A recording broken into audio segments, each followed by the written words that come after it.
May 31st, 1916, the start of the Battle of Jutland, a battle in which the British fleets failed to outgun their German counterparts, a battle in which 14 British ships were sunk and 6,000 lives were lost at sea, a battle which many Germans to this day consider a victory.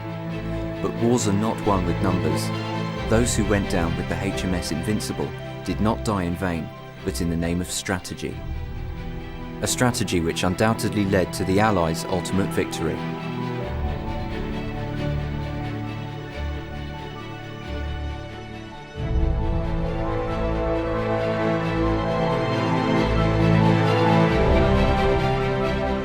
The Royal Navy, prior to the First World War, had a very important role to play. Britain was at the centre of a maritime global trading network that encompassed not just the formal empire of dominions and colonial possessions, but a vast informal empire of trading partners. And it was those economic links that kept Britain fed, kept Britain working, and the Royal Navy fundamentally was there to protect them. Navies cost money, and every pound spent on the Navy, or the Army, or today the Air Force, is a pound that can't be spent on other services. It's an economic opportunity cost. The Royal Navy wanted to have good, well-designed ships for professional reasons, but it also wanted to be as effective as possible and as cheap as possible. And that led to the development of the Dreadnought and the battle cruiser by Admiral Sir John Fisher when he was First Sea Lord. These ships were designed to fundamentally change the naval landscape, and to be fair, they did. The only people that take up the British challenge to spend their way to victory are the Americans and the Germans. The Germans spend some time increasing their navy. They start in the late 1890s and pass a number of naval laws, each of which increases the size of their navy. What the Germans hoped to do was use their navy as a diplomatic bargaining tool that, in combination with other factors, would mean that the threat of them carrying out an attack, that the threat of war with a naval war with Germany would be sufficient to cow Britain. What they overlooked was that Britain felt that naval supremacy was so essential to national safety and security that the British were prepared to spend whatever it took to beat the Germans in any naval competition. HMS Invincible was a battle cruiser, a faster version of the Dreadnought battleship. The Dreadnought battleship had 10 12-inch guns and a speed of 21 knots given to it by its turbines, but Invincible had only 8 guns, lighter armour, and a top speed of 25 to 26 knots, which made Fisher, who was her designer, if you like, reckoned that speed was as good as armour in some factors. It took quite a long time to make a sailor, and so every sailor who came into the Royal Navy did something like a year's training, well, I call it ashore, in one of the old training ships. In the 10 years or so leading up to the start of World War I, we had increased our recruiting, but they were not being accelerated in their training. They were still going through the old business of doing a year's training in one of the training ships before actually going off to sea. One such recruit was Alexander Scrimger, a naval cadet by the age of 13 and a member of Dartmouth Royal Naval College at 15. Alexander was destined for a life at sea as an officer. I was very sorry to miss the cricket week, as I had been looking forward to it for months, but am perfectly contented, as I have been looking forward to war ever since I was a baby, and considering there has been no naval warfare proper for over 100 years, we ought to think ourselves very lucky that we have come in for it. The Empire was a very powerful force in British life at that time, particularly for those who'd been through the public school system or something like it, which trained you to go out and administer the empire. The commissioned officers were drawn from the middle and upper middle classes. They were the young men who would have gone to public school had they not been destined for the Navy and been trained exclusively at the Naval College at Dartmouth or in HMS Britannia. Commissioned officers had to take an exam, a competitive exam, but to take that exam, you had to have a nomination from somebody who was in the Navy. So I have described them, and other people have described them, as being a self-perpetuating oligarchy. Because if you weren't the right type, you didn't even get a chance to go into the competitive examination. The young men who joined the lower deck of the Navy were from what we will loosely call the working class. They were coal miners, cotton mill operatives, clerks in a counting house, farm labourers. They were the young men who saw the Navy as a means of getting away from the poverty of life at the lower end of the social scale in those days. One of the men working on board Invincible was Brian William Gasson, a range taker in Kew Turret. Brian Gasson was born in Eastney in Portsmouth, and his father, William, was a Royal Marine at Eastney Barracks. He would have grown up in this environment, in the environment of the Royal Marine Barracks. And that kind of influenced how he moved forward. And he actually joined the Royal Marine Artillery at the age of just 15 in 1911. And because he was so young, they decided to make him a bugler in the band initially. But when he turned 18, he quite quickly became a gunner and then progressed up the ranks through the Royal Marine Artillery. In 1914, Portsmouth was a town of about 240,000 people. It depended on the sea and it served the sea. There were about 15,000 people working in the docks, and there were about 20,000 people who were members of the Royal Navy. There were middle-class areas, the sort of place where Arthur Conan Doyle had his doctor's practice, and Southsea, but at heart, it was a working-class town. For working-class men, one of the few ways out of the grinding poverty of Portsmouth was to join the Royal Navy. What it gave them was food. It gave them free accommodation. It gave them free clothing. It gave them pay and it gave them leave. And above all, it gave them some excitement in their lives. So many men joined the Royal Navy, and what they were doing was they were defending Britain and its empire at sea. Much of the war was spent blockading the North Sea from the German fleets and attempting to prevent them from leaving their ports. British trade ships were under great threat from the German Navy, so efforts were made to give them safe passage. If either country lost their imported goods, the war would be over, with the losing side left starving. The German fleet was substantially less in size than the British fleet, and they realised that if they came to a straight fight with one fleet against the other, they would be grossly outnumbered. Therefore, their strategy was try to draw out smaller sections of the British fleet and knock them off piecemeal, as it were. What they did to try and do this was to launch raids on the British coast towards the end of 1914. First on Yarmouth, which wasn't a great success from the German point of view, and then on Scarborough, Whitby and Hartlepool. The Royal Navy was supposed to be the country's sure shield. And when the Germans bombarded those seaside towns, killing something like 170 people altogether, there really was shock and horror. But they were also a fantastic propaganda opportunity for the British. The Germans had attacked non-combatants. Hartlepool did have a coastal defence battery, but Scarborough and Whitby were completely undefended coastal towns. They had nothing of any real military value. They had no defences. So it was a propaganda coup for the British, and it enabled them to portray the Germans as barbarians, as the aggressor.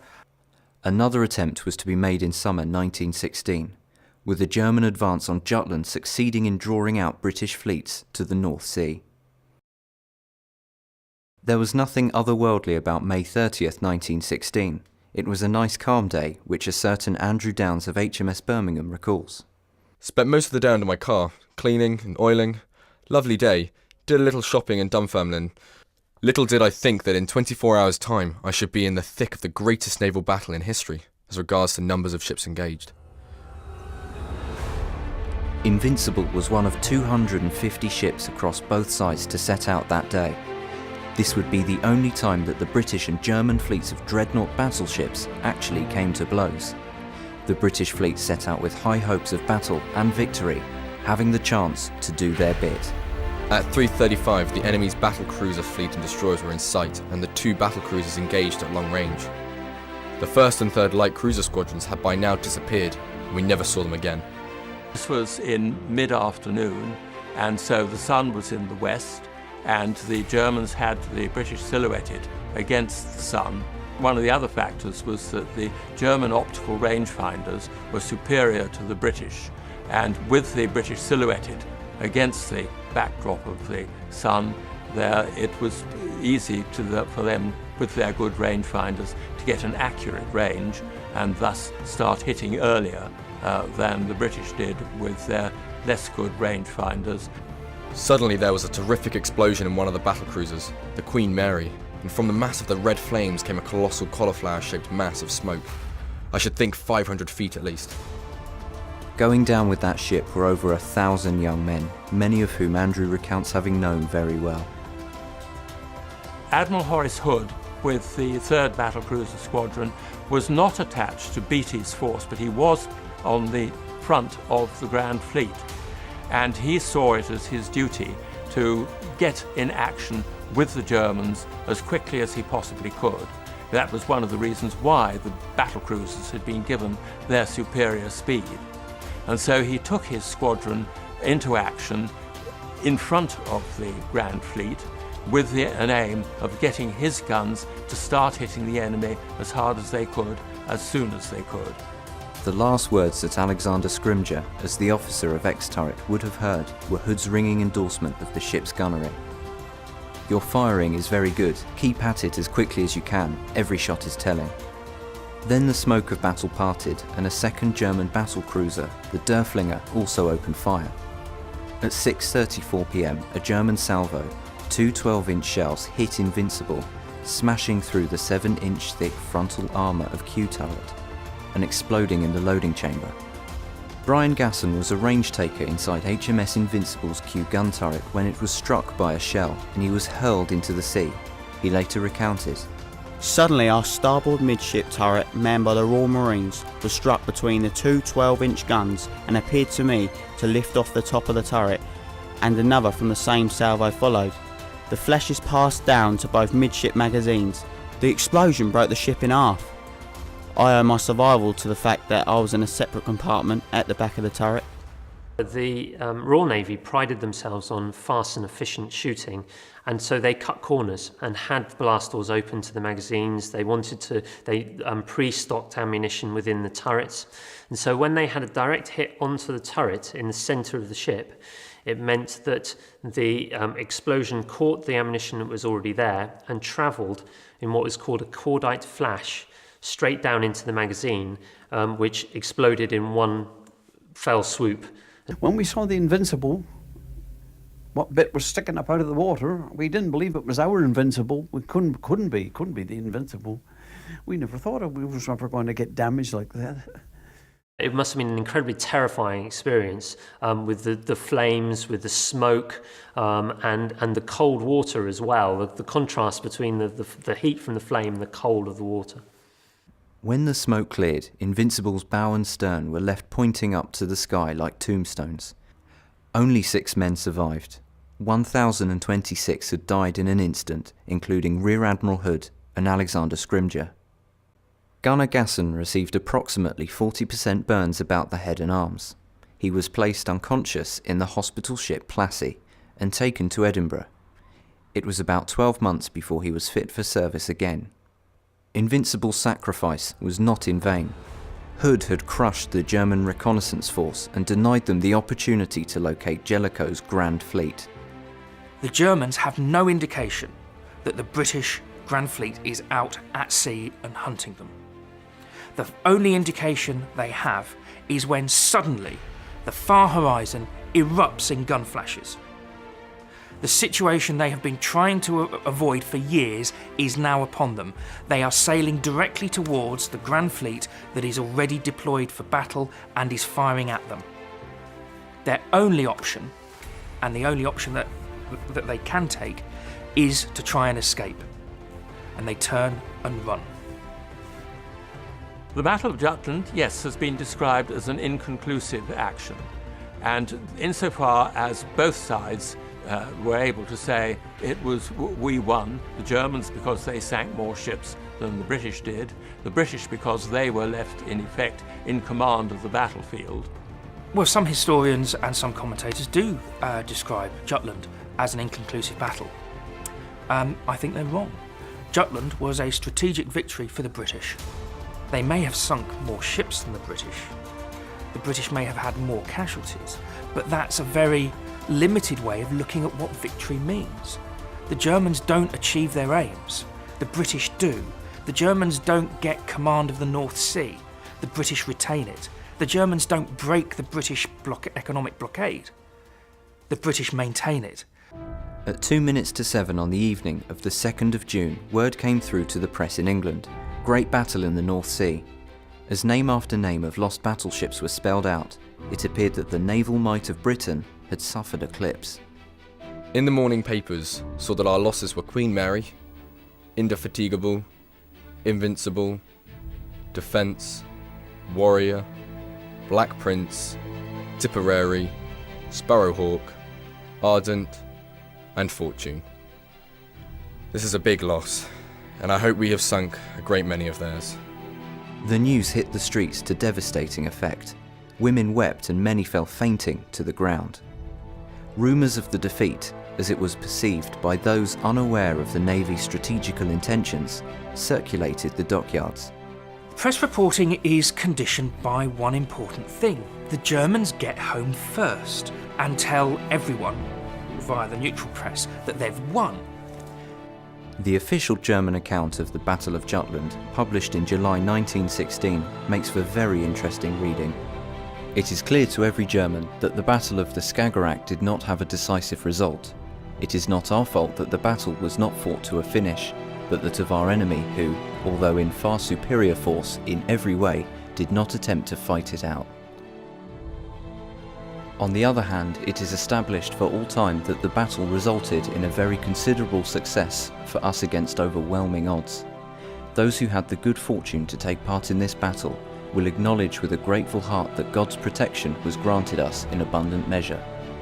It is an old historical truism, however, that luck is usually on the side of the most efficient. And that then dictates how the public understood the battle, both in Britain and in neutral countries, and in many respects sets the tone for the subsequent historical analysis of the battle, and that we can't get past this propaganda victory that the Germans were handed. Roughly speaking, 6,000 men in the British fleet lost their lives. The German losses were round about 2,500. The British lost 14 ships sunk at the Battle of Jutland, which included 3 heavy ships, the 3 battle cruisers which were sunk, and the Germans lost 11 ships, one of which was a battleship, the others were cruisers and destroyers. The words which were used by an American journalist were that the German fleet had assaulted its jailer but remains in jail, and that really describes the effect of it. The High Seas Fleet had been built by the Germans specifically to challenge the British Grand Fleet. It never did so again, and therefore, in effect, it was a waste of resources from the German point of view. A lot of men, a lot of money, all tied up in an expensive fleet. Germany is starved out of the war. They are starving to death, and that is because of the Royal Navy and the economic blockade. So what goes on at sea is of fundamental importance to the British. The war is won at sea and not on the Western Front. There was tremendous hostility towards Germany during the war. Initially, this showed itself in fairly trivial ways. So, for instance, Saxe-Weimar Road changed its name to Waverley Road to sound more English. But more importantly, the people of Portsmouth wanted a decisive sea battle to show Germany that Britain was superior. Britain expected its navy to win. And so when Jutland happened, it was regarded as a tremendous disaster. There were 6 ships that were based in Portsmouth. It's estimated that about 500 Portsmouth men were killed, 130 on HMS Invincible alone. The sense of defeat gradually began to diminish, but the sense of loss never went away from those affected. Families all over Britain were in mourning in the months following Jutland. This letter to Scrimgeour's father from Royal Naval College, Dartmouth, displayed a sense of the times amongst the officer class. You will all be grieving at Alexander Scrimgeour's death, and I hasten to send a word of sympathy. You know already how highly we thought of him here. He was a most unusually strong, reliable character, and he is a real loss to his country. But such an occasion for death is enviable. Here we doubt if the Germans will ever show themselves outside again, and in any case, the battle was a complete vindication of all we believed the Navy to be. That the battle involved great self-sacrifice is to the everlasting fame of those who died. War was seen as being something noble and purifying, and young men joined up in droves to go and fight. Most of the time you couldn't actually see your enemy, he was over the horizon. But if you were a professional naval man, whether you were on the lower deck or a commissioned officer, it was what you had been trained for ever since you joined the Navy. It is clear that things upon HMS Invincible, as for any of the battle cruisers, were not as black and white as expected. The opacity of preconceived class boundaries was blurred by the wartime unity of the nation both on land and at sea. Although it may be true that someone like Scrimgeour's financial position defined his place aboard the ship, as did that of the men below deck, one would expect the rapport between such different groups to be negative, if at all existent. The engine and boiler rooms are hell at sea. One cannot realise the life of the stokers and other saints who toil below until one actually experiences it. These men's work can vie with any, trenches and deserts not excluded. Their whole life in wartime is a vivid succession of discomforts and hardships, unparalleled in severity and monotony. These men deserve to be remembered as much as anyone else who gave their life trying to stop what was a quite unpleasant militaristic regime that had invaded neutral countries, that was waging war on civilians, and some things need to be stopped and you need to stand up for your beliefs. Britain did that in 1914 and paid a very high price to do so, and we should remember everyone who contributed to that victory. Although it is crucial to remember each of the young men involved in the battles of the Great War, it is evident that no one man is responsible for our nation's victory. The Great War was won with unity, not only of soldiers but of civilians, with perseverance, knowing not to confuse a single defeat with a final one, and with strategy. The misfortune of having lost so much was a small price to pay to allow the opposition access to so little. Think not only of those who rest in the soil of poppy fields this Remembrance Day, but also of those whose beds are blanketed by the waves.